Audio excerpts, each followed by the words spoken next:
Scout's first-hand report unveils the secrets of Custer's last stand, a pivotal moment in American history that unfolded on June 25, 1876.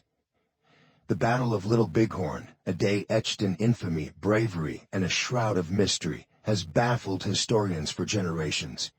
Picture yourself experiencing this monumental clash through the eyes of someone who lived it. George B. Herondeen's vivid account provides not just a historical record, but a deeply personal glimpse into the heart of Custer's last stand. Herondeen's narrative allows us to immerse ourselves in the chaos and valor of the battlefield, capturing the raw emotions that surged through the soldiers and the fear that gripped them in their darkest hour. His insights bring to life the untold truths of a battle that not only shaped the course of American history, but also left an indelible mark on the collective memory of the nation. On that fateful day, as the sun rose over the plains, tensions were palpable. The air was thick with anticipation and uncertainty. Custer's forces, comprised of the 7th Cavalry, were confident, buoyed by their past victories, and the belief that they could swiftly subdue the Native American tribes they faced. Yet, what unfolded would be far from the expected triumph. The reality of the situation quickly became apparent as they encountered fierce resistance from the united forces of the Lakota, Cheyenne, and Arapaho, who were prepared to defend their land and way of life. Herondeen's account illuminates the stark contrast between the naivete of the soldiers and the strategic brilliance of the indigenous leaders. He describes the courage of the warriors who fought valiantly against overwhelming odds, their determination driven by a profound connection to their homeland. This account also sheds light on the tactical miscalculations made by Custer, whose underestimation of the enemy's strength would ultimately lead to catastrophic consequences. As the battle raged on, the chaos was overwhelming. Herondeen paints a vivid picture of the tumult, the thunder of galloping horses, the crack of gunfire, and the cries of the wounded filling the air. In his words, we can feel the confusion and desperation that enveloped the troops as they fought valiantly yet futilely against the tide of battle. But this account isn't merely about the clash of weapons. It's a story of humanity, of men pushed to their limits, of bravery in the face of certain death, and of the profound sorrow that accompanies loss. The bond between the soldiers, their camaraderie, and the heartbreak of witnessing their comrades fall resonates deeply throughout Herondeen's narrative. As we delve into this account, it becomes clear that much of what has been reported about the Battle of Little Bighorn in newspapers like the Herald and others has been rife with inaccuracies. These accounts, often sensationalized and misleading, distort the truth of what transpired that day. Herondeen's first-hand experience cuts through the noise, offering a clearer, more authentic perspective on the events that unfolded. His reflections on the aftermath of the battle reveal the enduring scars left on both sides.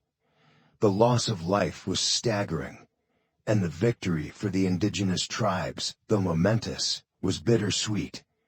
Herondeen emphasizes the need for an honest reckoning with this history, urging us to confront the complexities and nuances of a battle that encapsulates both valor and tragedy.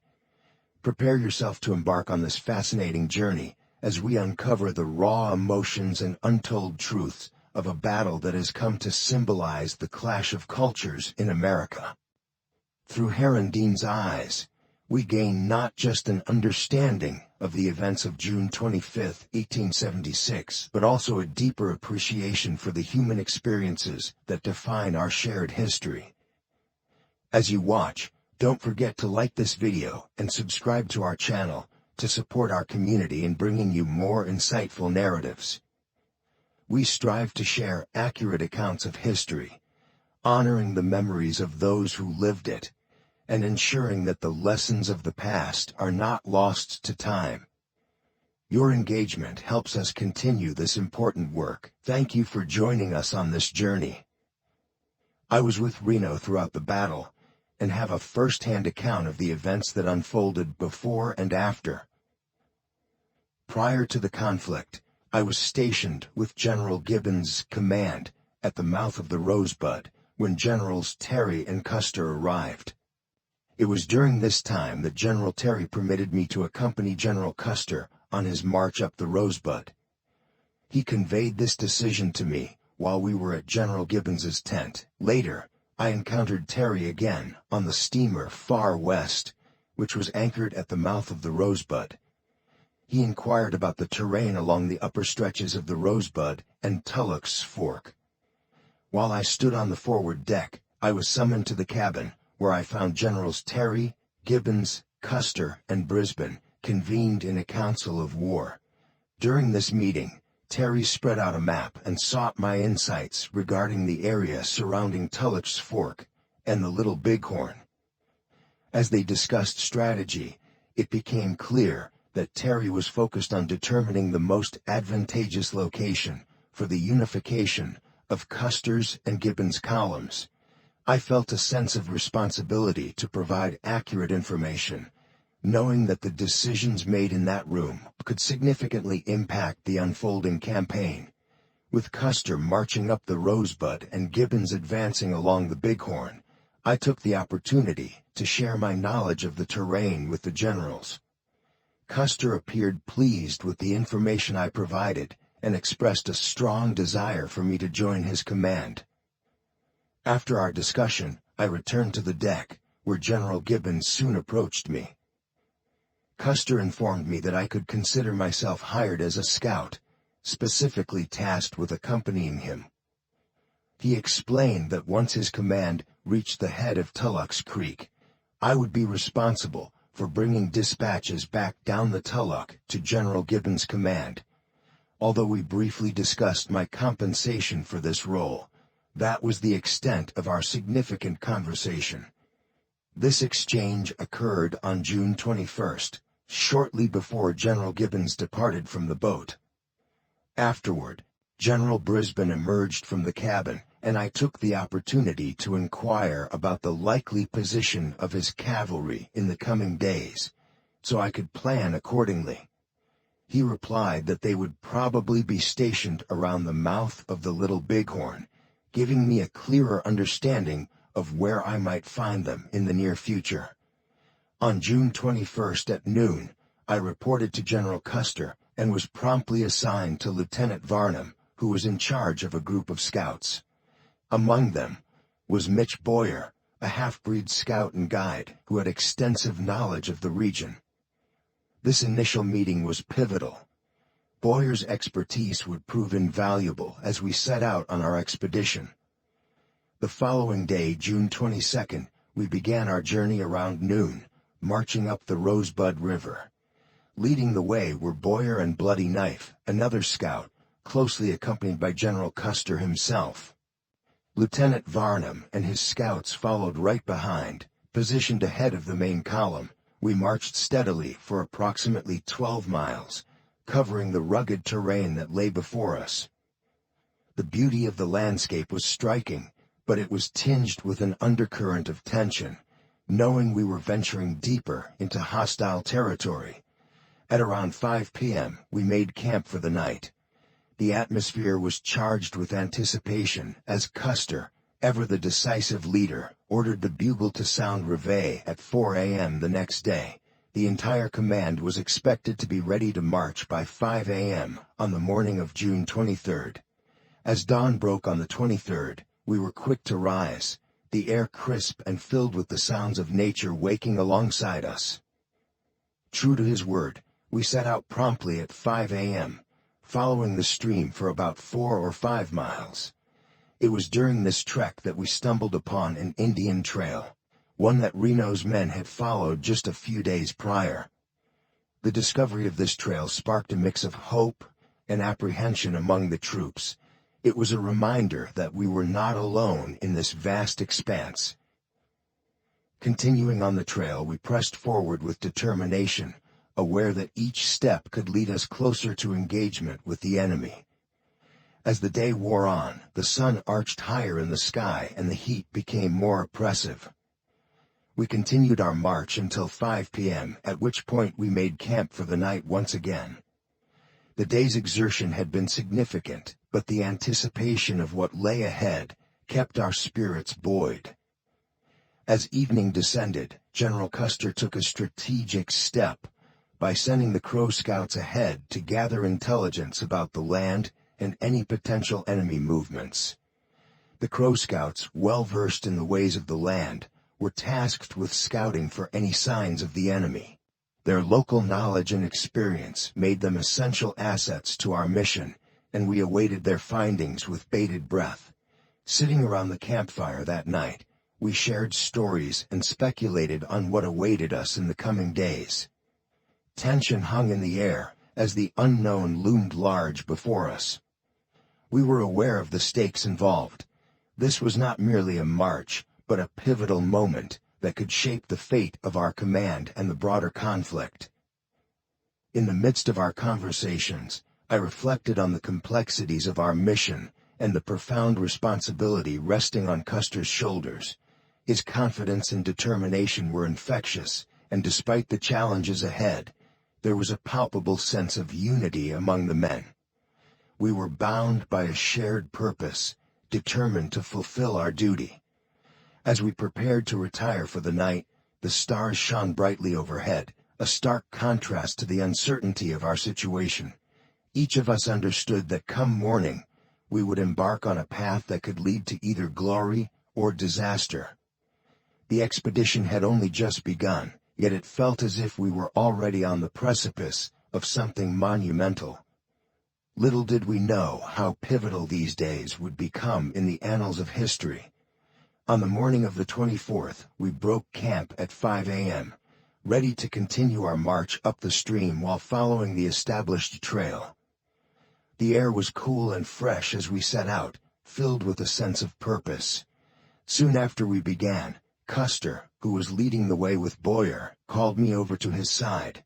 He informed me that he was considering sending Charlie Reynolds and me ahead to scout the head of Tulloch's Fork. I hesitated for a moment, telling the general that it felt too early for such a diversion, as we were still en route to the head of the Tulloch, and I could only follow the trail as it stood. Sensing my uncertainty, I called Boyer back to confirm my assessment.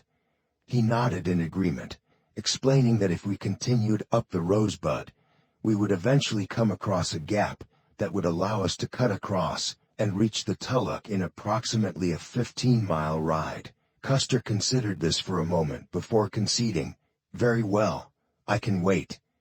This exchange highlighted Custer's willingness to listen to his scouts and adapt his plans based on their expertise, a quality that would prove crucial in the days to come. Not long after, we hadn't gone far when the Crow Scouts who had been sent ahead came running back with urgent news. They reported that the trail ahead was becoming fresher, indicating recent movement, and they had spotted some new pony tracks. Their excitement was palpable as they understood the significance of this discovery. To add to the tension of the moment, the scouts also brought with them a grim trophy, the scalp of a white man, which they had found along the trail. The sight of it sent a wave of unease through the ranks, a stark reminder of the dangers we faced and the grim realities of the conflict that lay ahead. The evidence of violence and the potential for imminent confrontation hung heavily in the air as we prepared to navigate the unfolding situation. The trail that had once seemed merely a route to our destination now felt like a path leading us closer to an unpredictable and perilous fate. It was later confirmed that the scalp belonged to Stoker, a soldier from Company H of the 2nd Cavalry, who had been killed just a few days earlier at the mouth of the Rosebud. Upon receiving this distressing news, Custer made the decision to halt the entire command. He ordered the men to dismount and called the officers together for a council. Though I was positioned too far away to hear the specifics of their discussions, the atmosphere was tense and serious as they deliberated on the implications of this discovery. After a half-hour pause, We remounted our horses and continued along the trail, proceeding at a cautious and measured pace. The gravity of the situation weighed on us all, and every sound seemed amplified in the stillness of the surrounding landscape. Our journey took us to the mouth of Muddy Creek, a location marked by its own history, the site of the 2nd Cavalry's confrontation with Lame Deer's band the previous spring in 1877. As we crossed Muddy Creek, I observed that some lodges had veered off from the main trail on the Rosebud and headed in the direction of the creek. My curiosity piqued. I decided to follow them for a brief distance before riding over to inform Custer of my findings. I relayed to him that some of the lodges had indeed gone up the Muddy. Immediately recognizing the potential significance of this information, Custer halted the command once again.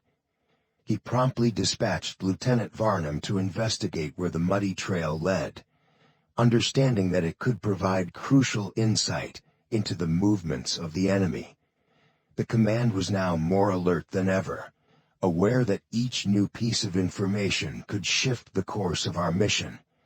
Custer made it clear that he was determined not to lose any of the lodges and insisted that we keep a vigilant eye on any that deviated from the main trail. While Lieutenant Varnum was away conducting his investigation, we took the opportunity to halt and prepare dinner for the men. After about 2 hours, Varnum returned with valuable information, reporting that the Muddy Trail rejoined the main route further ahead. With renewed determination, we continued along the main trail, which was becoming increasingly fresh with each passing moment. As we moved forward, we encountered areas where multiple camps had been set up closely together, a clear indication that the Indians were moving at a slow pace while searching for grazing land for their horses and livestock. As evening approached, Custer took proactive measures, ordering the deployment of flankers to secure our position. He stressed the importance of maintaining a sharp lookout for any lodges that might diverge from the main trail. Custer's goal was to capture the entire village, and he was resolute in his desire to prevent any stragglers from escaping. As dusk settled, we halted for the night and made camp along the trail, which now felt very fresh beneath our feet. Sensing the importance of the moment, the general sent Varnum, Boyer, and a few scouts ahead to reconnoiter the trail and the surrounding terrain. Their mission was to gather intelligence and ensure we were adequately prepared for what lay ahead. The tension in the air was palpable as we settled in, each man aware that the coming days could bring both challenge and opportunity.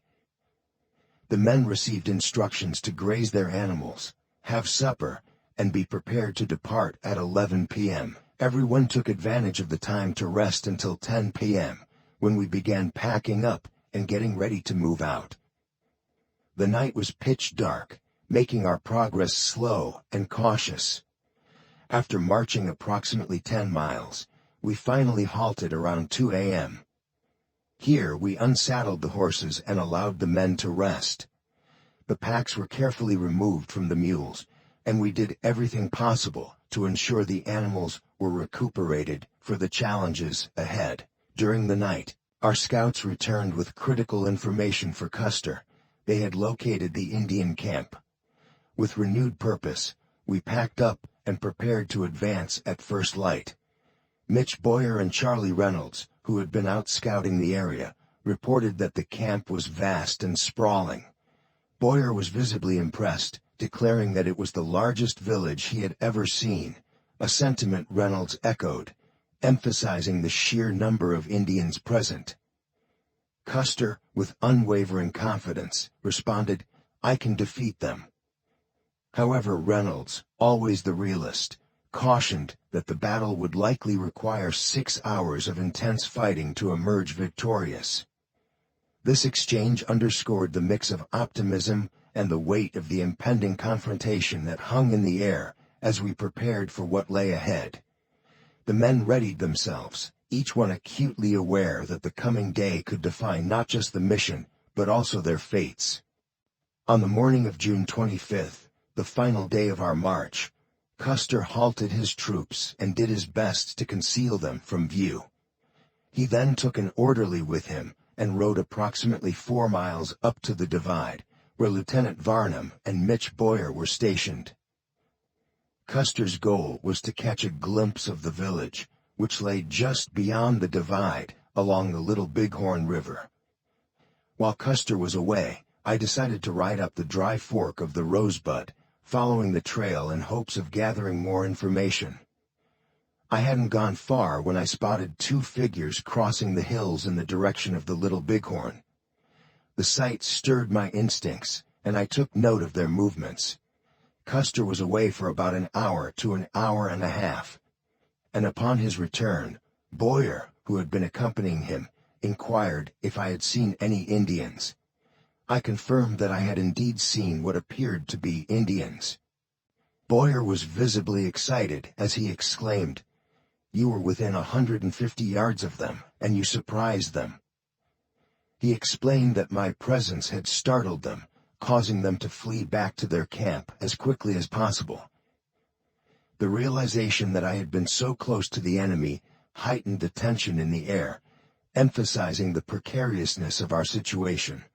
Custer's determination and my unexpected sighting could very well influence the outcome of the impending encounter, making us all acutely aware of the stakes involved as we prepared for the battle ahead. Custer sounded the officer's call, clearly delineating each officer's position and dividing the column into battalions. Once the orders were given, we advanced up the divide at a brisk pace, covering 3 to 4 miles before reaching the summit. The scouts, led by Lieutenants Varnum and Hare, pressed on ahead at a gallop, with the main command following closely behind at a trot. I joined the scouts as we rode along a creek that flowed towards the Little Bighorn. We're met with a startling sight, a massive dust cloud stirred up by fleeing livestock, signaling a hasty retreat. We also noticed a few Indians on the hills, riding swiftly and seemingly making their escape. I shouted that the Indians were getting away, urging my comrades to hasten our pursuit, or risk losing them entirely. The urgency of the moment spurred us on. Every second counted as we sought to capitalize on this fleeting opportunity to catch the enemy unawares. The adrenaline surged through me, knowing that our next actions could significantly impact the unfolding events of the battle. Lieutenant Hare hastily penned a note to Custer, though I could only speculate about its contents. I assumed it conveyed our shared belief that the Indians were retreating. Custer was nearby, riding with purpose, as the scouts charged towards the abandoned lodge. Upon reaching it, they slashed it open and discovered the body of a deceased Indian inside. Custer arrived just as we were examining the lodge, with Colonel Reno leading the advance. I overheard Custer instructing Reno, "Reno, take the scouts, lead the way, and I will follow." Without hesitation, Reno spurred his horse into a gallop, calling for the men to keep their mounts steady. My horse stumbled, causing a brief delay in my progress, but I quickly regained my footing and caught up with Reno as we reached the fort. As we crossed the river, I heard the Crow scouts warning one another, "The Lakota are coming to engage us." Understanding their language, I quickly relayed the warning to Reno, "The Lakota are coming." Reno paused for a moment, allowing the command to close ranks before we crossed the Little Bighorn and formed a battle line on the prairie just beyond the timber. The urgency in the air heightened as we prepared for the impending confrontation, knowing that the fate of our forces rested on our ability to face the enemy head-on. The formation pressed forward without pause, first at a trot, and then escalating to a gallop. As we advanced, a sizable force of Indians came into view ahead, seemingly lying in wait for our approach. We continued for about half a mile, during which the Indians ignited the timber on our right flank and directly in front of us. A few warriors hidden among the trees exchanged fire with us, but they did not return our shots. Shortly thereafter, we dismounted, and the soldiers formed a skirmish line facing the hills. This line extended to our left and front, and firing erupted almost immediately as the Indians took positions near the base of the hills in a small valley. The intensity of the gunfire escalated rapidly, with the Indians maneuvering to our left in an attempt to encircle us. Our horses were directed into the timber on our right and rear, while the soldiers sought refuge among the bushes and small trees. Within the confines of the timber, we found a small clearing where the command regrouped and remounted. The tension in the air was palpable, with the sounds of gunfire and the shouts of men creating a chaotic symphony of battle. Each soldier understood the gravity of our situation as we prepared for the fierce confrontation that lay ahead. I was among the last to reach the timber, pausing momentarily at the edge to fire at a group of Indians attempting to infiltrate our left and rear flanks. The tension was thick in the air, and the sounds of gunfire echoed around us as I took aim, my heart racing. Once satisfied that I had done my part, I hurriedly joined my fellow soldiers, who were now mounted and forming a line of battle within a small clearing in the woods. The atmosphere was tense, every soldier acutely aware of the danger that surrounded us. For a brief moment, there was a lull in the firing, but it was short-lived. Suddenly, we were met with a volley from the thick underbrush. The sound was deafening, and chaos erupted in an instant. Bloody Knife, positioned directly in front of me, was struck down, and I watched in horror as he fell. Next to him, Reno, who was on my left, was also hit. The volley claimed the life of Bloody Knife, and I heard the anguished cry of a soldier who fell beside me, exclaiming, "Oh my God, I've been hit." His words lingered in my mind, a stark reminder of the peril we faced. Reno quickly ordered us to dismount, but in a swift turn of events, he countermanded that order, urging us to remount instead. The urgency of the situation was palpable, and I could see the fear and determination etched on the faces of my comrades. Not all the soldiers managed to get back on their horses, though, as the chaos of the moment overwhelmed many. When Reno led the charge out of the timber and onto the open prairie, the command erupted into a frenzy. Men scattered in all directions, each one desperate to escape the confines of the woods as quickly as possible. I followed the command out of the timber, with about half of the men ahead of me and the other half behind. The noise of battle intensified as we raced toward the Little Bighorn River, a glimmer of hope in our minds amid the turmoil. The ground was uneven and treacherous, and I could hear the pounding of hooves and the shouts of men as we navigated the terrain. The urgency of our retreat brought a new wave of adrenaline, pushing me to focus on the task at hand. I glanced back, heart pounding in my chest, worried for those who had fallen behind or were struggling to find their mounts. It was a chaotic scene, with men scrambling for safety, the sounds of gunfire ringing in our ears, and the cries of the wounded cutting through the air. As we emerged from the timber, I could see the vast expanse of the prairie stretching before us, but the threat from the pursuing Indians loomed large. The terrain offered little in the way of cover, and I could feel the weight of fear bearing down on us.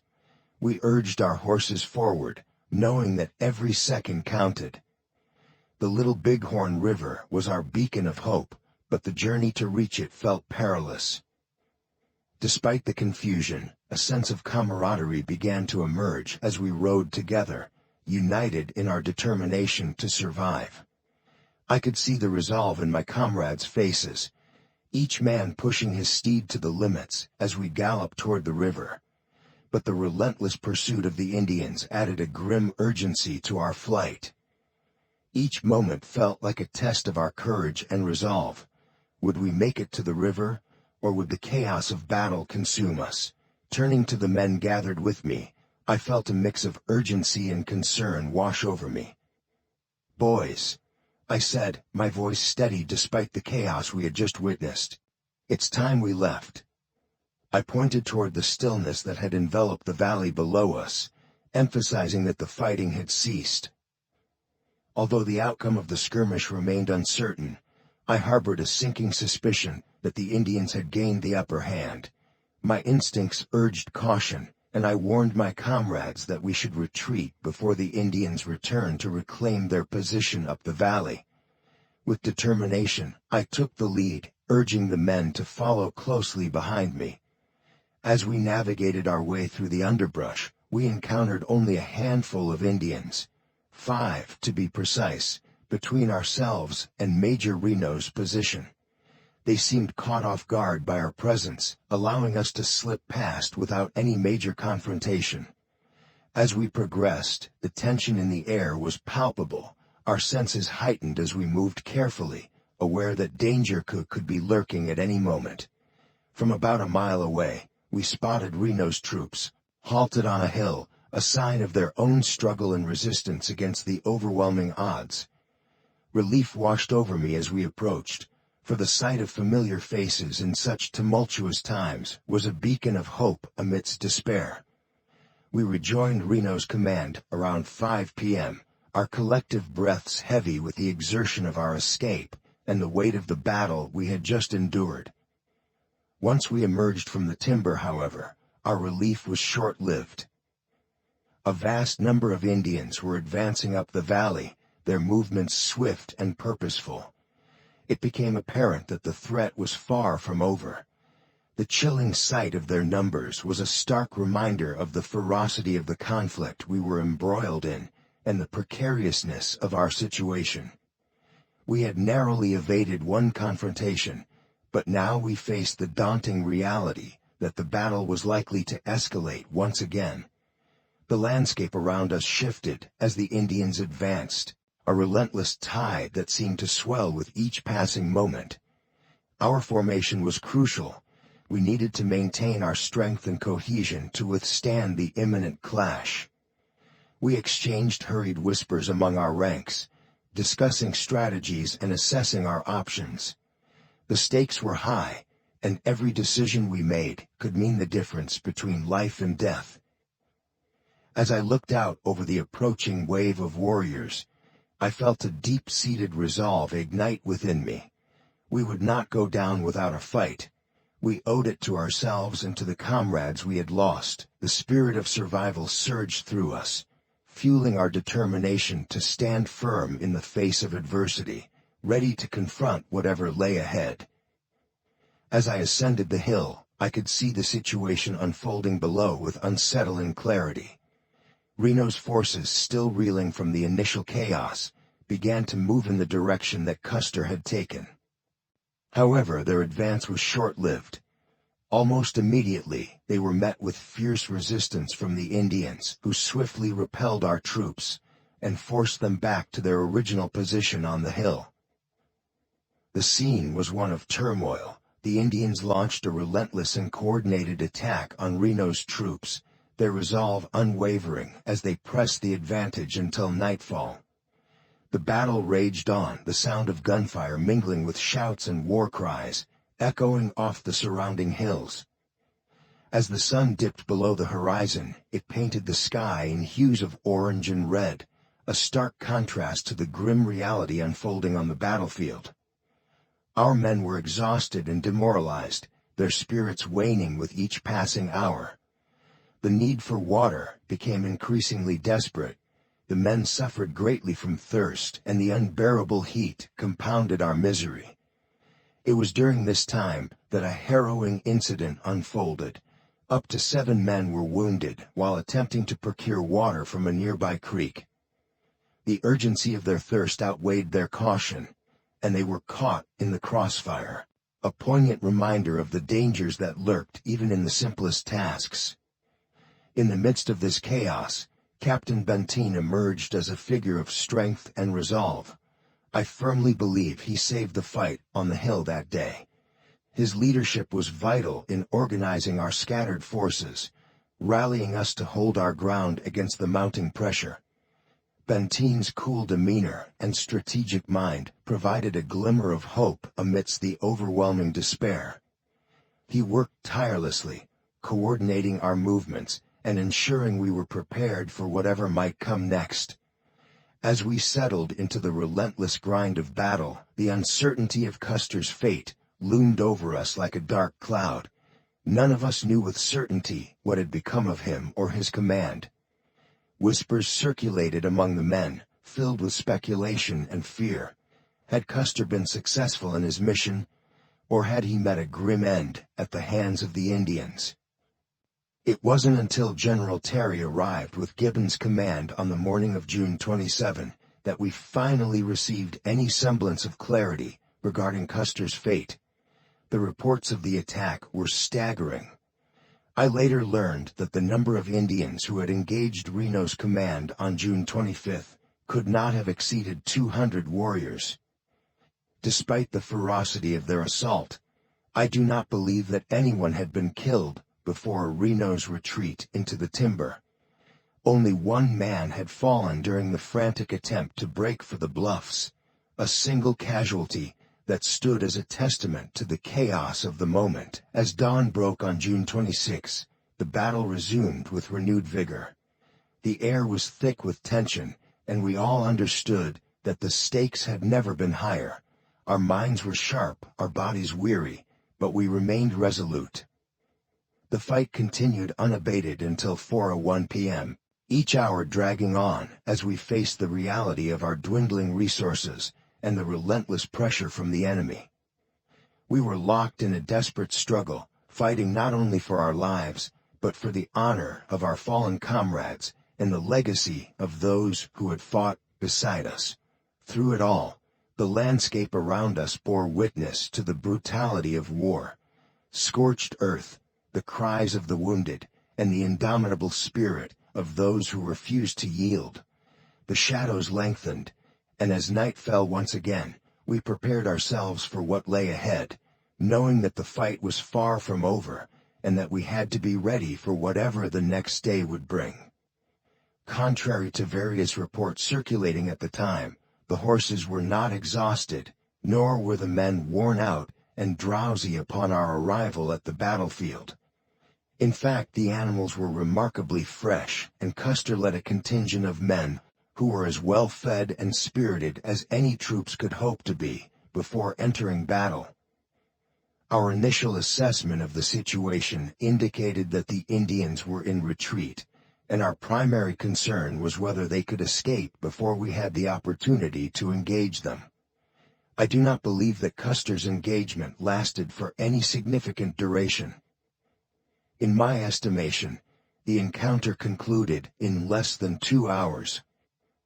At one moment, the intensity of the gunfire led us to believe that Custer was making an advance, and the Indians appeared to be wavering in their confidence about the outcome of the battle. We observed them beginning to dismantle their lodges and pack up their belongings, a clear indication that they were preparing to flee the area.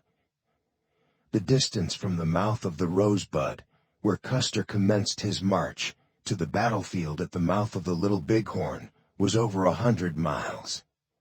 This was not a trivial distance, yet Custer and his men made the journey with a sense of purpose and determination. The fresh horses and the morale of the soldiers were evident, fueling our hope that we could capitalize on the disarray among the Indians and secure a decisive victory in what was already a chaotic and fluid conflict. Our daily progress during the march was as follows. We covered 12 miles on the first day, 35 miles on the second, 33 miles on the third, and between 25 and 28 miles on the fourth and final day. We departed at noon on June 22 and reached the battlefield around noon on June 25. Contrary to popular narratives, Custer did not tire out his men and horses through excessive pushing. In fact, a heavily laden pack train kept pace with us throughout the entire journey. From my perspective, Custer's movements during the march were deliberate and methodical, exemplifying soldierly conduct in every regard. I hope this first-hand account offers you a fresh perspective on the Battle of the Little Bighorn and the broader context of the Great Sioux War of 1876. Stay tuned for more videos where I plan to share additional first-hand accounts of various battles. Thank you for joining me, and have a great day. I look forward to seeing you next time.